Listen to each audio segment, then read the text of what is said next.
better players here. Look about Utah State. Danny Sprinkles. This is from Bruce. Says Danny Sprinkles has to be a nickname. Oh, I tell you, he's a good coach. Now, I hate to use the word because it's so derogatory. Job jumper. They hired him at Utah State to bring some stability. Mm-hmm. And he goes to Logan, Utah, and he spends less than a year there, and he jumps ships the day after they get knocked out of the NCAA tournament. Job jumper. It just doesn't sit right with me. And now he's going to take his center, Great Ozabor, with him to Seattle. Mm-hmm. It's what college athletics, college basketball has kind of become. But he's a really good coach and a firebrand, and he obviously knows where to go get players. So, I mean, what he did for one season at Utah State, but now the cupboard's totally empty. All those kids are graduating, and he's taking the big man with him. You're so old school, man. You're like the guy that wants to work 40 years for the same company. When guys jump, when Keenan Allen jumps, when coaches jump, it kind of rubs you the wrong way. I mean, there's opportunity out there for these guys to advance their career, right?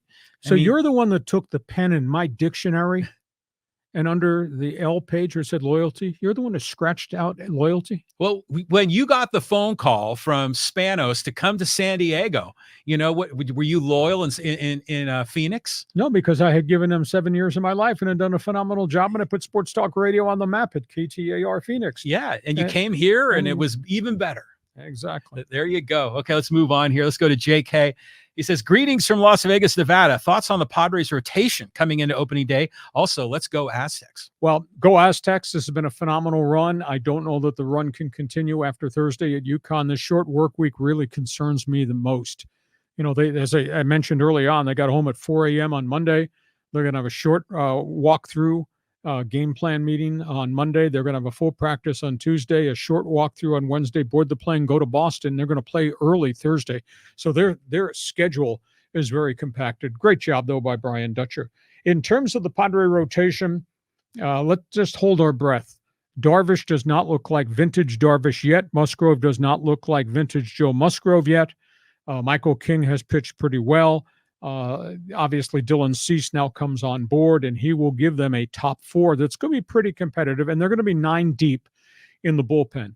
We're just going to need to be patient to see if Darvish coming off the elbow issue, Musgrove coming off the shoulder capsule issue, can actually be back what they were to the height of the prior 2 seasons. I just think it's going to take time. The saving grace is they've got 9 relievers in the pen that I think I can trust right now. Yeah, well, I agree with you. I think the pen's going to be fine. We'll find out what these starters are going to be. Michael King, I'm excited about him. Love the Cease deal. I think that was fantastic. The number 5 spot, we're still going to learn about that one. But I just want to take a side story. Yesterday, my daughter ran in the San Diego half marathon. So my wife and I, we trekked down to the gas lamp and we parked right by Petco. And you just have you seen the renovations that they're doing there? I mean, it's nice. I mean, that whole park in the park is very different now. Yeah, the Gallagher Square with the building and all that. Yeah, so it's a different vibe there. The kids have that wiffle ball court. They got a big screen jumbotron in the wiffle ball court, and it's terrific. So, and it's interesting when you walk by the park, you see on the murals which players they're highlighting. And it's Tatis, it's Machado, it's Darvish, it's Musgrove. It just gives you an indication who their guys are, Exactly. Okay, we carry on with more. This is what we call Fans Forum. Okay, let's go here to Ed. He goes, Ohtani was gambling, probably on baseball. Since when does an interpreter have access to a pro athlete's bank accounts? Well, I concur with you, but there was a unique relationship. Now, that's not the sentiment that has been expressed by Dodger and Angel players who know Ohtani, that say he doesn't go to casinos with them. He does not go out and party. He lives in his own culture away from the ballpark. So until they can prove to me, I'm not going to rush to judgment. I don't understand their stupidity. I said last week, was he naive? Was he stupid? How can you entrust this person? But somebody else, a Japanese guy that I network with, said, Lee, he makes $90 million a year in endorsements. So $4.5 million doesn't seem like a lot of money, and he doesn't pay attention very much to money. So I guess the flip question is Mizuhara really a seedy person? The more and more we dig, or has been dug, that's been revealed since last week, you start to think, oh, this guy seems to have had all kinds of different agendas while working with Ohtani, but I have a hard time believing Ohtani would ever bet on baseball. Yeah, I do too. I agree with your point there, but it is interesting how all these players, in this case, Ohtani has his own wingman, because all the business and the endorsements and all the intricacies of his business life, not to say, his athletic life as well, you almost need like a traveling secretary to go with you. Well, that's what he was. Yeah.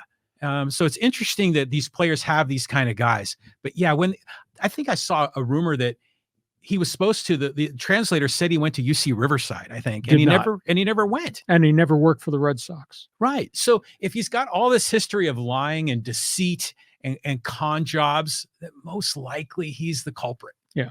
We'll wait to see about the latest rumor, Nippon Ham Fighters. And the scary one, did he have access to Ohtani's charities? Is there missing money there too? The story is far from told. Okay, here's another Ohtani comment. This is from John. He says, there's probably a lot we don't know. You wonder what the Angels knew when they decided to let him go. The Angels, to lure him from Japan, first of all, he was not a mega free agent. He was a limited free agent. There was a structure to how the contract would go. And one of the things was Ohtani wanted his own personal aide, and that was Mizuhara.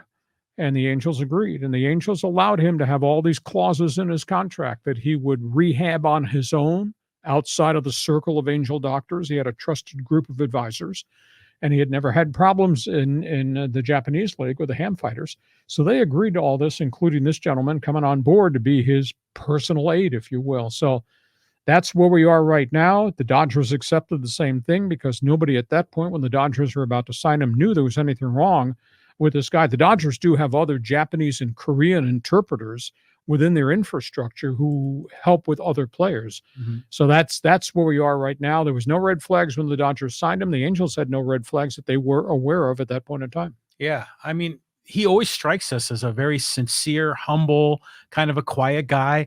So it seems so out of character that he was like, hooking up with bookies and everything else.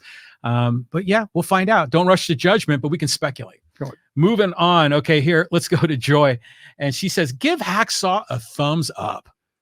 I'll take that and give him 5 stars. Hey, if you like what we're doing, we can use all the help to promote our podcast. So thumbs up, 5 stars. It works for all of us. Yeah, it does. And I think it helps us in the YouTube algorithm and the Google search algorithm. The more likes, we get, the more shares we get, the better. So you as fans, this is how you can support Hacksaw and what we're doing. Would you do me a favor? Mm-hmm. You already intimated I'm old school. I understand that. Speak English. When you start talking about logarithms, speak English. Well, it's an algorithm league. Okay. We want to come up in the search results. All right, here we go. Let's go to JK. He says, hey, John, San Diego State game versus Connecticut and Padres opening day on the same day. One word to describe this upcoming Thursday, please. Unbelievable. Oh, yeah. Turn off your cell phone. Do not pay any attention to emails or the internet. Just go enjoy these 2 games. Yeah, it's going to be a hell of a Thursday. But the Padre game starts at what, about 1? Yeah. And then the Aztec game at 4:30? 4:40. 4:40. So yeah, it's going to be a good day. Not a lot of work getting done on Thursday. That's why we're going to be live streaming during the Padres opening day game. I got to bring a TV into this. We'll have opinions here. Okay. And here's one from Cavarella. It says, great to see you back, Hacksaw. Grew up listening to your show. Well, we did it for a long time. Proves one thing. You do it long enough, you should get good enough at it. But this has been cool. John and I linked up, I don't know, about 16 months ago. I mean, the volume of people that we're drawing to the podcast on Monday and Thursday, what we're doing on social media, places like Instagram, it's absolutely phenomenal. So if you're one of the ones in your spare time that sits home and is doing this, looking at your cell phone for topics on the table and Instagram, find my stuff because we get volumes. I mean, I'm trying to think the ones that we've had the biggest reaction. We did one for Angel baseball fans in Artie Moreno. And what was the last number we checked about a week ago? How many hits we had? Yeah, it was like 157,000 views. Yeah, it was unbelievable. And we'd done one on Peter Seidler and the Padres money problems, and I think we had in excess of 300,000 views on Instagram. We did one on the Chargers and Brandon Staley, good coach, bad, overwhelmed by the job, and geez, that thing was like 330,000. And we did one on Stan Kroenke, the Rams owner.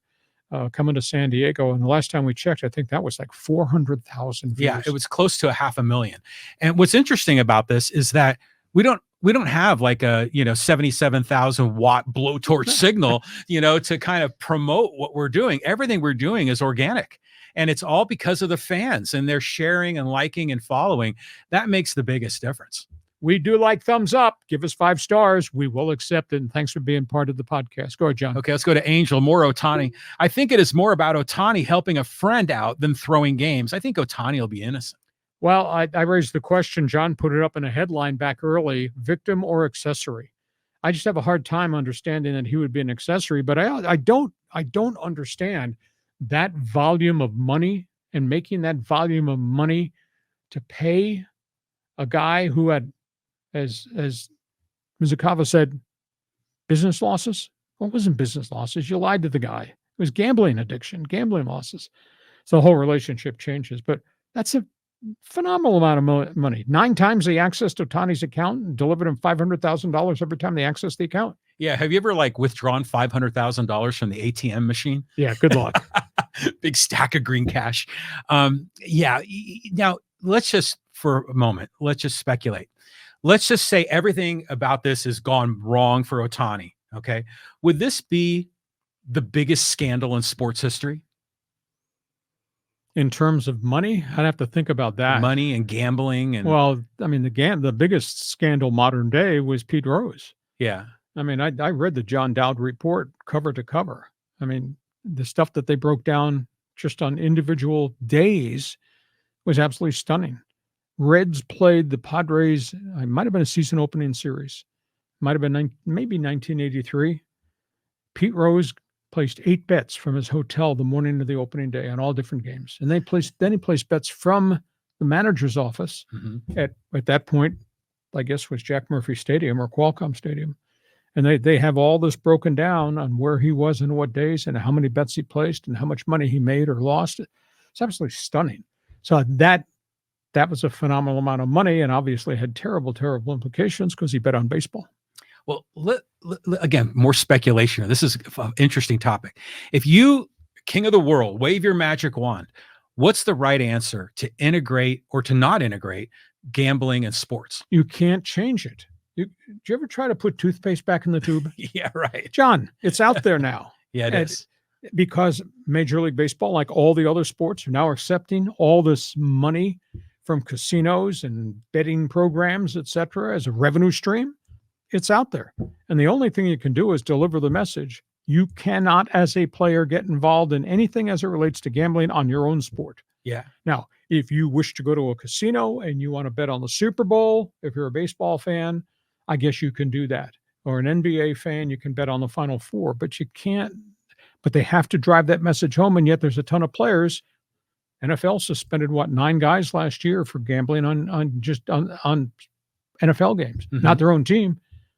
You can't put the toothpaste back in the tube because now every major league sport is accepting revenue streams from casinos and, the DraftKings of the world. It's just a different world.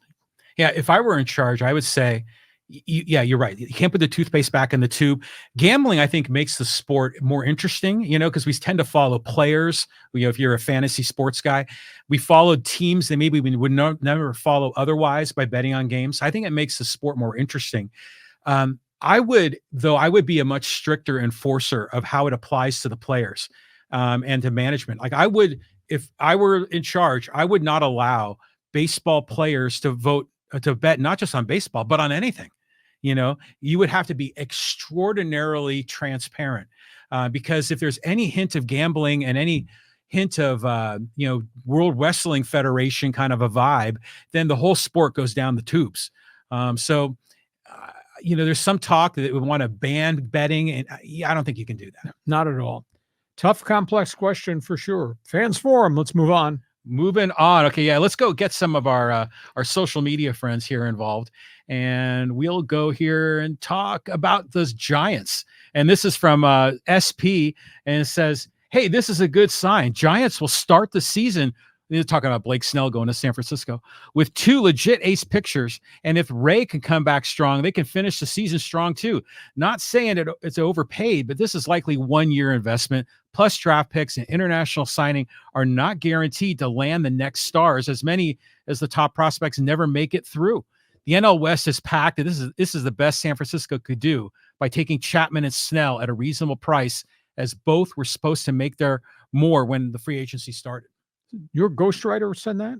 I know. Giants fan here, my Exactly. co-host. Good acquisitions, yeah. State-of-the-art prices, yeah. Opt-out clauses, I wouldn't have done it, because you get Snell for 1 year. You have to pay a $4 million tax on the $30 million salary.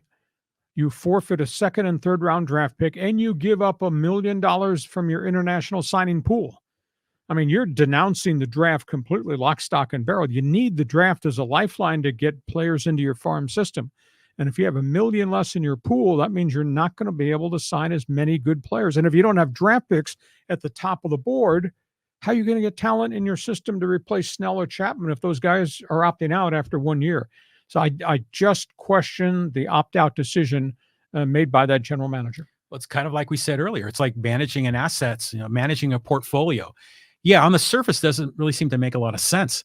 But, do you think Snell is going to pitch in this opening series against the Padres? He was supposed to pitch on Sunday in a minor league game in the back fields at Scottsdale. I did not find the report as to how he did. I don't think he's ready to pitch because he's only been in camp for 4 or 5 days. I would initially the rumor was he was going to wait 3 weeks. He's going to stay in extended spring training and ramp it up. Maybe he's a little bit farther ahead than we thought, but it's not the same as pitching on a high school diamond in Seattle, trying to stay in shape, than actually being ready to pitch at the major league level. I'd be surprised if he pitched in the Padres Giants series. I think I'd be surprised if he pitched either week 1 or week 2, because you got to build your arm. Well, speaking of pitchers, I mean, have you heard anything about Trevor Bauer? Well, just the fact he threw 3 shutout innings for the Mexico Diablos Rojos in Mexico City, but I think he gave up 4 hits. He walked a couple of batters, didn't allow any runs, but at this point, nobody seems to be very interested in him. I would bet he winds up staying there with Diablo Rojos. That's one of the better teams in Mexico, and maybe he'll just pitch in Mexico this year and be dominant and have another year of his career pass and hope he can impress somebody to give me a chance, because nobody's giving him a chance. That's crazy. I mean, that really is. Let's move on here. Let's talk about the Chargers. And this is from Snoop. He says, Marty Ball returns for the Chargers. Well, they've indicated we want to run the football. Their favorite statement was, just imagine how good Justin Herbert would be if he had a power running back. Well, they went out and got one in Gus Edwards from Baltimore. But they need help in their offensive line. And, their veteran center, Corey Linsley's retiring because of a heart issue. It was also a salary cap thing. Their right tackle is a black hole right now.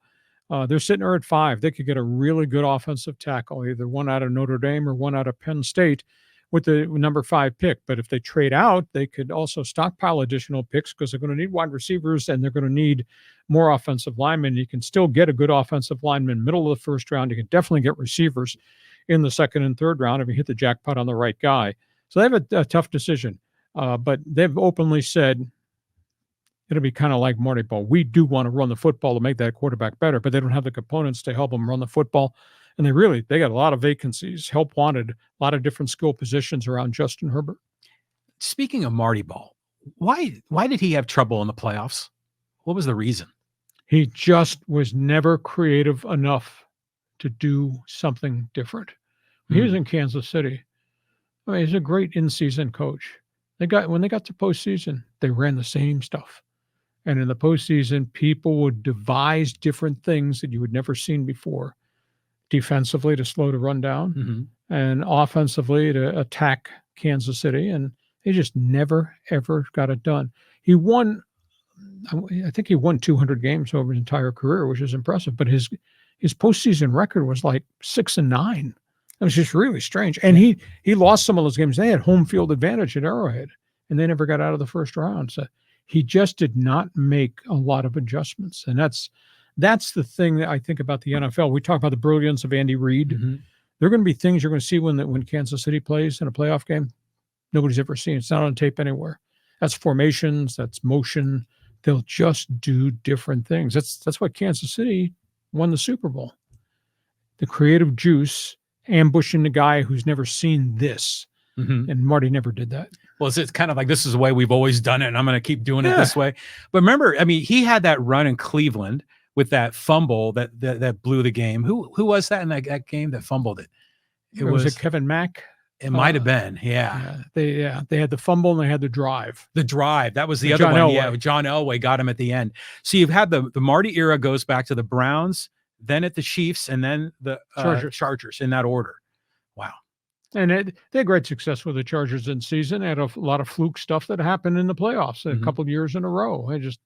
One of them is injuries, but injuries are part of the game. So when Phillip Rivers has a knee injury and Tomlinson gets hurt, it's not the same team when you're going to play New England in the AFC Championship game. Of course, a year prior, they had the safety that made the interception, tried to run with it rather than sit down, fumbled the football. And was that Marlon McCree? There we go. Another great day in sports history in San Diego. A couple more here. Okay, let's go here. We're talking about Chargers.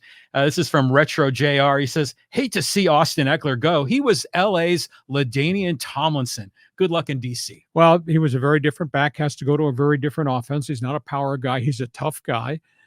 His numbers were down last year, but he got hurt really early, and the offensive line didn't protect Justin Herbert. Then Herbert was hurt, then Herbert was gone with the two injuries. So really good player, self-made man, kind of like Tomlinson. Tomlinson was more of a tough guy inside runner. Eckler was more an on-the-edge runner who could also catch a ton of passes. Will be fun when he goes there because he is going to be their back, and it looks like Drake May of North Carolina is going to be the Washington draft pick, and they lost their top wide receiver. One of the receivers, Curtis Samuel's, gone as a free agent. So there's a massive rebuild going on right now in D.C. with the Commanders.